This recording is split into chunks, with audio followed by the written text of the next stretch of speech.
apoyó la idea. Son los titulares a esta hora. Vamos con el análisis. Recibimos a esta hora a Franco Machiavelli, analista financiero de mercados. Muy buenas. ¿Qué tal, Eva? ¿Cómo estamos? Muy buenas.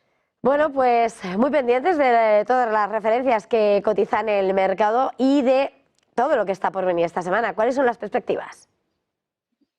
Bueno, pues yo creo, honestamente, Eva, perspectivas muy buenas.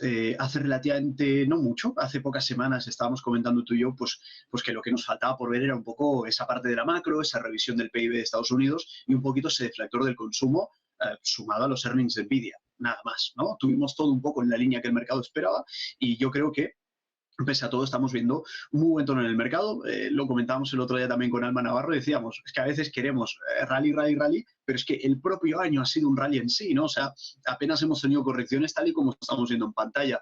No obstante, yo creo que hay que señalar un punto muy importante, Eva, sobre todo llegando ahora justamente al mes de diciembre, ¿no? En pantalla no se verá del todo bien, pero lo que he intentado hacer es plasmar los últimos 10 años del mercado, mes de diciembre, y nos encontramos 10 muestras, para la redundancia, que serían 3 de estas 10 han sido negativas y 7 de estas 10 han sido muy positivas. Entonces yo creo que el tono a nivel estadístico, bueno, está ahí. Y luego en el fondo de mercado que estamos viendo justamente ahora, no hay mucha objeción para que el mercado caiga o no se manifieste un rally de Navidad. ¿Por qué? Pues porque estamos viendo un muy buen posicionamiento. Aquí lo veíamos justamente también.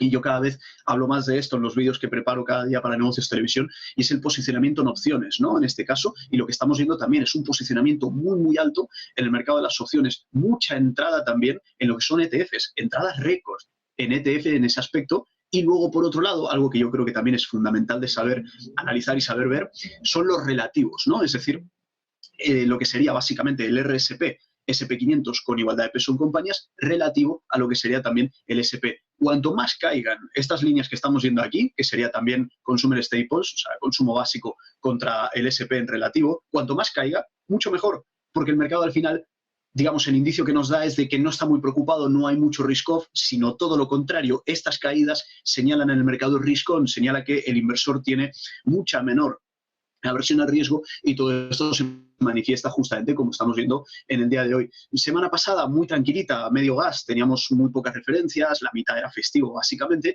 y ahora tendríamos pues datos de empleo esta semana, y probablemente hoy, si tengo que apuntar un punto importante aquí, Eva, serían los earnings de Salesforce al cierre de mercado. Es un poco lo más rezagado en términos de los resultados empresariales. No creo que cambien mucho el tono, sino que en última instancia pueden llegar a ayudar un poquito más a todo este contexto que estamos empezando a ver, que sin duda es muy bueno y que a priori lo más normal y lo más probable es que continuemos un poco en esta línea. O sea, no estamos viendo ningún tipo de amenaza, ningún tipo de corrección.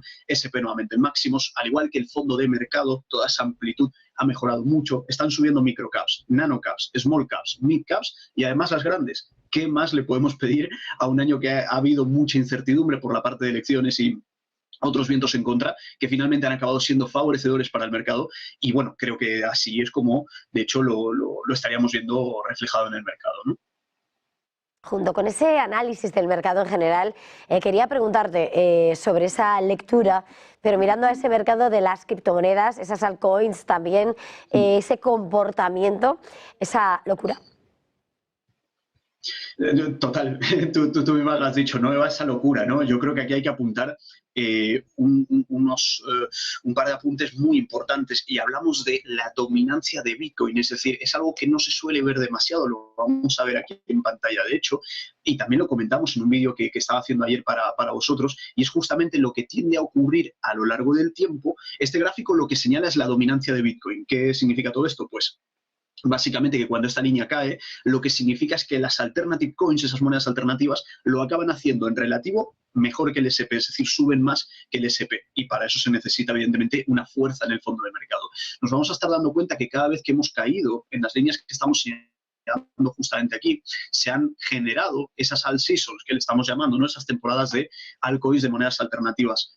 Pues justamente esta misma lectura, caída al season y caída al season, estamos justamente ahora viendo un escenario muy similar. Por eso no es de extrañar, primero, la caída que estamos viendo ahora que favorezca a las altcoins y luego, evidentemente, paralelamente, grandes, enormes subidas, por ejemplo, Stellar Lumens, ¿no? Entre otras muchísimas altcoins que están subiendo muchísimo. Hablamos, Eva, de cosas que, claro, un inversor nuevo o un inversor value ni te cuento, ¿no? Lo que no lo debe cuadrar en lo más mínimo ver subidas de hasta el 500%, como hemos estado viendo ahora, en cuestión de menos de un mes. No es ni medio normal, pero al final nos habla y nos dice y nos expresa esa característica innata que siempre ha habido en el mercado cripto, pero que estuvo muerto durante mucho tiempo. Ahora parece que se reaviva todo esto, no solamente por el efecto de la dominancia de Bitcoin, sino recordemos, victoria de Donald Trump en las elecciones y el último catalizador, que es de hecho el que más ha hecho subir, por ejemplo, a Ripple en este caso también, ¿no? Que fue justamente la renuncia de Gary Gensler de la SEC anunciada ya de cara a enero.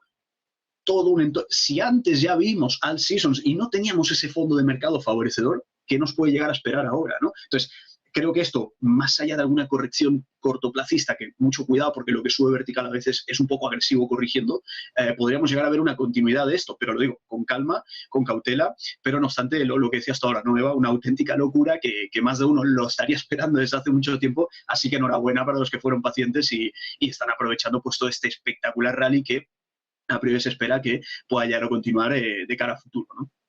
Franco, decías al principio que, sobre todo para los que esperan rally, decías, el propio año ha sido un rally, pero tal y como estamos viendo, además en las últimas jornadas, el mejor mes del año para el S&P y el Dow Jones, veíamos ayer récords de nuevo, S&P, Nasdaq, no sé ahora mismo dónde podrías poner algunas oportunidades, estrategia. Bueno, si te digo la verdad, Eva, es una estrategia un poco, tampoco tan alternativa, quiero decir, porque es muy lógica, cualquiera que lleve mucho tiempo en el mercado lo sabrá, pero sí que es verdad que podríamos llegar a esperar una caída en el dólar en diciembre y creo que esto puede llegar a acabar de favorecer a toda la subida en la renta variable. Sabemos que a veces el dólar está bien que suba, pero cuando sube muy mucho, ese entorno un poquito de risk-off a veces se suele manifestar, ¿no? Y el inversor pues tiende a querer ir a buscar algo de refugio. No obstante, lo estamos viendo.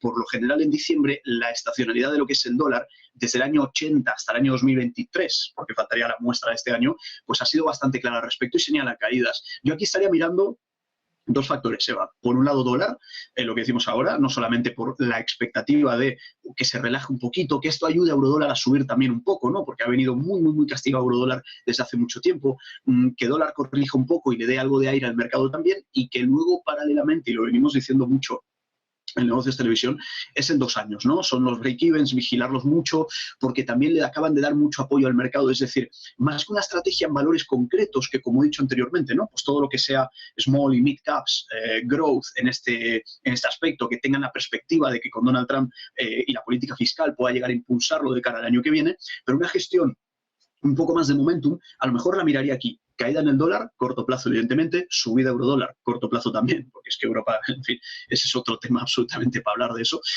Y luego 2 años, ¿no? Rendimiento 2 años, rendimiento 10 años, que ya están empezando a perder niveles, tal y como estamos viendo en pantalla. Y como digo, todo esto en el fondo apoya mucho el fondo de mercado. El que no quiera probablemente tener tanta exposición a renta variable, pues siempre le va a quedar este tipo de alternativas especulativas, obviamente que se entienda, porque ir en corto en bonos es especulativo, en rendimiento de bonos, y luego por otro lado, corto dólar, ¿no? Entonces, viendo un poco esto, creo que esto, vuelvo y repito, favorece mucho el tono del fondo de mercado para ver ese rally de Navidad y aprovechar a partir de ahí probablemente ese asset allocation, ese posicionamiento de cara al año 2025 con especial foco en compañías que estuvieron muy rezagadas en su día, ahora han mejorado mucho, hemos hablado mucho de amplitud, que ha mejorado muchísimo, y que a partir de ahí eso les sirva para el posicionamiento en muchos portfolios, ¿no? Repito, small caps, mid caps, growth, que tengan buena expectativa, buena perspectiva de política fiscal por parte de Donald Trump y ese favorecimiento de lo que es el proteccionismo y que acabe impulsando un poco más, según qué carteras que, como digo, verían un pelín rezagadas, pero pueden llegar a aprovechar un poco el escenario actual. Más allá de eso, creo que es un posicionamiento, como decía, tampoco es tan alternativo, es relativamente claro, pero que sirve un poco para alejarse un poco de lo típico, ¿no? SP, Dow Jones, y mirar pues otro tipo de horizontes que siempre están ahí, que están en la lista siempre de la plataforma, que a veces los ignoramos y que suelen también ofrecer pues muy buenas oportunidades en el corto plazo, ¿no? Además ha sido un verdadero placer. Gracias, feliz jornada, feliz negocio. Muchas gracias a vosotros, Eva. Un saludo. Y nosotros a esta hora tenemos que